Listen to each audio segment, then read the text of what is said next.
Kit Harington's hair is a thing of wonder.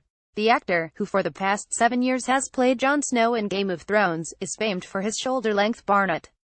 A cursory internet search returns nearly 2 million hits. There are fan sites devoted to analyzing whether the precise inflection of Harington's hair might hint at possible plot twists. There are photoshopped images showing what he might look like with a shaved head.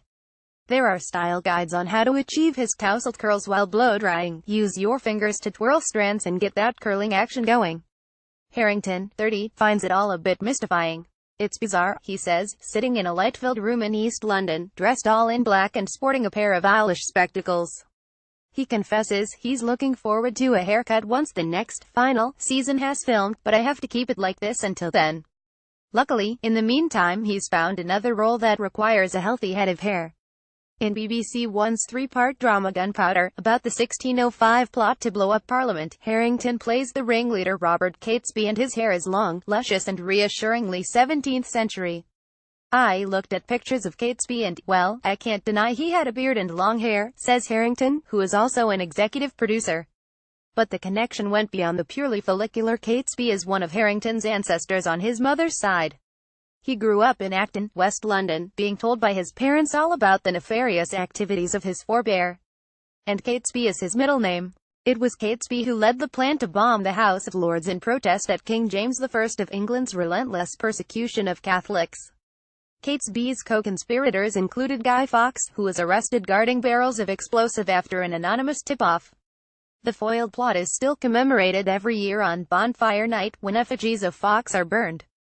Harington couldn't understand why the story of his ancestor had never before been dramatized, and so decided to do it himself. He put together an outline with his friend, Daniel West, and sold the idea to Kudos, the production company behind Spooks. The cast includes American actress Liv Tyler. She does a fantastic English accent, and Sherlock star Mark Gatiss. The script was written by Northern Irish author Ronan Bennett. Top Boy and he doesn't shy away from depicting the brutal aspects of the era. In the first episode, a priest is beheaded and Catesby's aunt is stripped naked before being crushed to death on a public scaffold. Yeah, that's historically accurate, Harington says.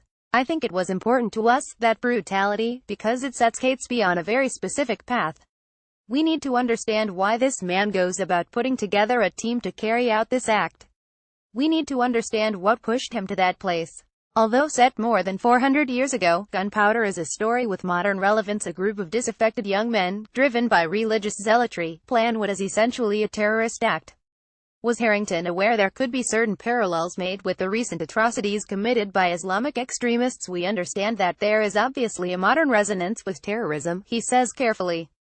But we are not using the term terrorism because they weren't terrorists.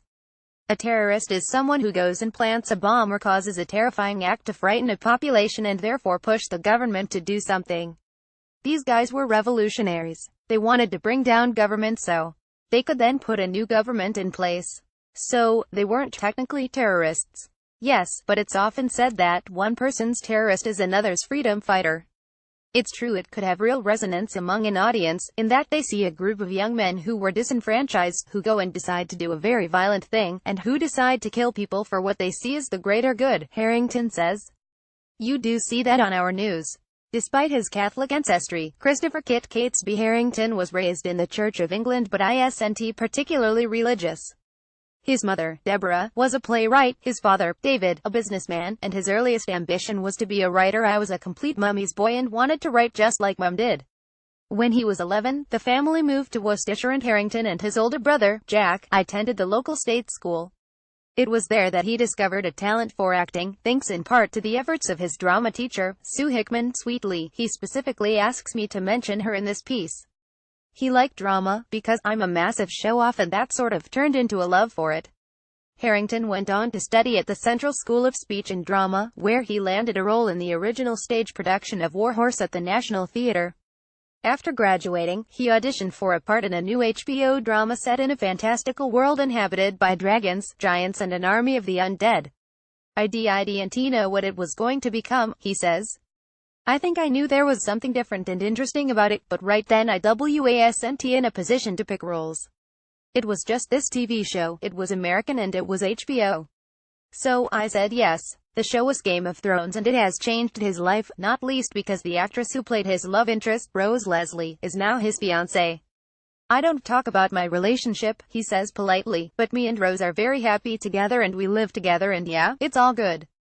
Game of Thrones also made him hugely famous.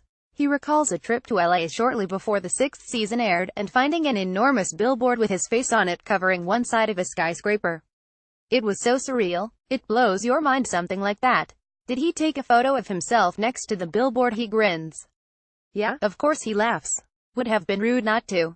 In Thrones, as Harington calls it, Jon Snow is the moral compass, brooding, intense and reluctant to claim the power that is rightfully his.